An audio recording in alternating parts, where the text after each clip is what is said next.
I'm Chevee, and today let's discuss the Farseer Trilogy.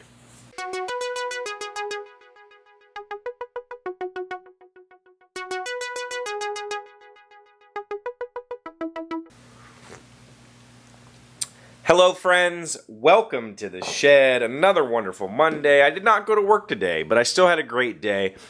I had to take the dog to the doctor. I wasn't feeling too swift, so I had to kind of take some time off of my feet, and I think the whole Gen Con thing was catching up to me.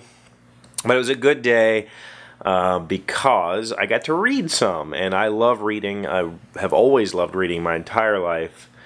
And most of the time, I'm just reading educational stuff, but when I get to sit down and enjoy a book, then that's a big deal for me. So, when I go camping, like I did a few weeks back with the family, I usually load my Kindle up and read 6 or 8 books while I'm camping. It's pretty much all I do while I'm there. And every year, it's become kind of a tradition for me to poll the Twitter, hey guys, what do I want? What do I need to read? Right. So this year, the resounding answer was Discworld. I'd never read any Discworld books, so I downloaded a bunch of Discworld books, and that didn't seem like enough. So I went back to a series that I had started a few months ago, and I had some things to say about it. And if you watch this video right here, and specifically this video, I said some things that were, well, they were truthful at the time. The essence of the video was that I get really annoyed by authors who try to impress us with their knowledge of the English language, and this particular author, I felt like that's what she was doing. And the book that I was reading at that time was Assassin's Apprentice, which was book 1 of the Farseer Trilogy by Robin Hobb. And when I was reading it, I might have done book 1 some disservice because I was reading it in between reading Name of the Wind books, which are phenomenal. But I really didn't like book 1 of this series. So when it came time to go camping, I was like, well, let's see if the library has these, and I'll slap them on there, and maybe I'll read them, because they were just kind of, it was just generic fantasy, coming of age, boy grows up being something bigger than he is, and, you know, the standard story. So I read book 1, and I was not impressed at all, and for some reason I decided to put book 2 on my Kindle and take it camping. And it ended up, I literally lost sleep because of this book. I could not stop reading this book. This is by far one of the best books I have ever read. Period. Such an amazing story. There are many, many layers, and that's part of what I enjoy about it. It's got some court intrigue, it's got some magic of a sort, it has, you know, love lost and all that greatness. But man, this book was phenomenal. And so on my trip to Gen Con, I literally finished this book like at 3 a.m. on Monday morning when I was leaving for Gen Con at 6 a.m. So I woke up groggy and tired and literally lost sleep to drive to Indianapolis. And on the way there, I was at a stop, and I thought, you know, this is a fantasy convention. Maybe she's going to be there. And so I looked it up, and sure enough, Robin Hobb was the guest of honor at Gen Con. So on Saturday, I went and bought this book. I wasn't going to have her sign my Kindle. Bought this book, stood in line, and I got her to autograph it. It was a really fun experience for me to meet her and tell her that same story I just told you. And her response was, I said, I read this book in 36 hours straight. She said, that was a year of my life that you just read in 36 hours. I didn't give book 1 enough credence. I was completely unaware of when these books were written. I'm not one to usually research books. I just read them. So I was not aware that book 1 of this series was her first book ever, and it was written in like the 80s, like a long time ago. So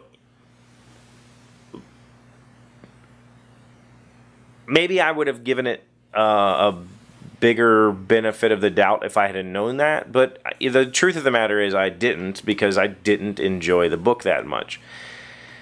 I don't know when this book was written, and she has written like 20 books since then set in this same world of hers. And in this world, there is magic, but it's not fireballs and stuff. It's like mental magic. There's two different sides to the magic in this world. There's the skill and the wit. The skill is essentially like a telepathy with a bit of command ability. So you could create telepathic links between people, or you could also coerce people into believing something or whatever.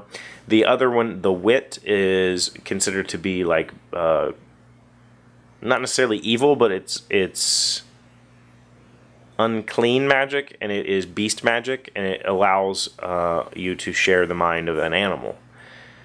And so the main character, of course, has both of these brands of magic, because he was born from two different lines. The skill line being the Farseer line, this is called the Farseer Trilogy, is the royal line of the six duchies,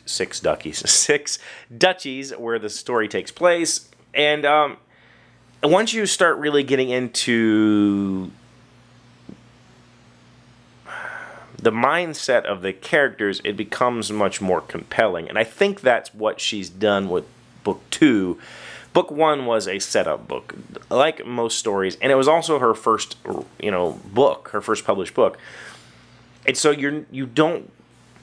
I didn't find myself caring about any of the characters in book 1. But in book 2,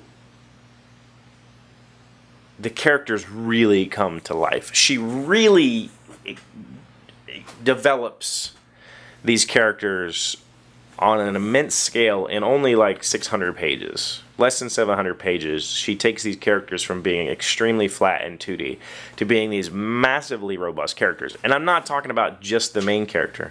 I'm talking about a whole slew of characters that go on to do more and more things in the other series in this world.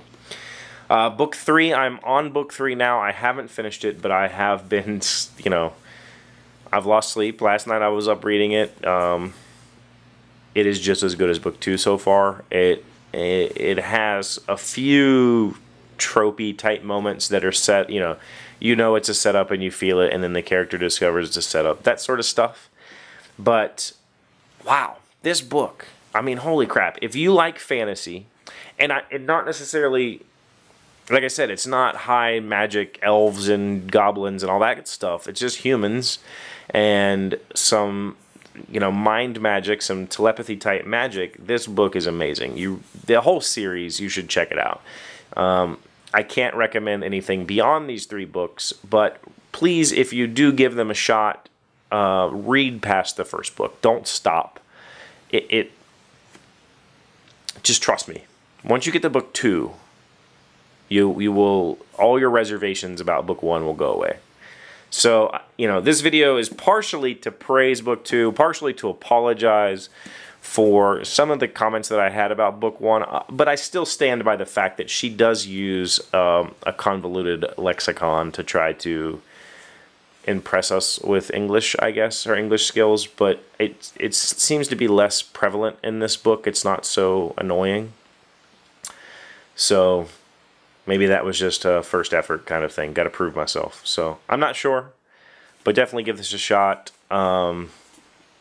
It's totally worth reading. So that's all I have for today. Thank you guys for being here. I know Friday I promised you that I was going to do a build video over the weekend, and I started on it and decided that I'm not going to do anything fancy for the t-shirt box. I'm going to do it simple, and I'm going to do it here on the show. So I have some footage to piece in. We're going to put it together on Wednesday, I think-ish. So we'll see, and thank you guys for checking this out. Don't forget to like, comment, and subscribe. If you've read the Farseer series, tell me about what you think about it down below. If you are a big, huge fan of Robin Hobb or know of her other books, let's talk about those down below too, because I'm excited to continue reading in her universe. Again, thank you guys so much for being here. I'll see you tomorrow. Hey, Doc, wait! I want to ask you something.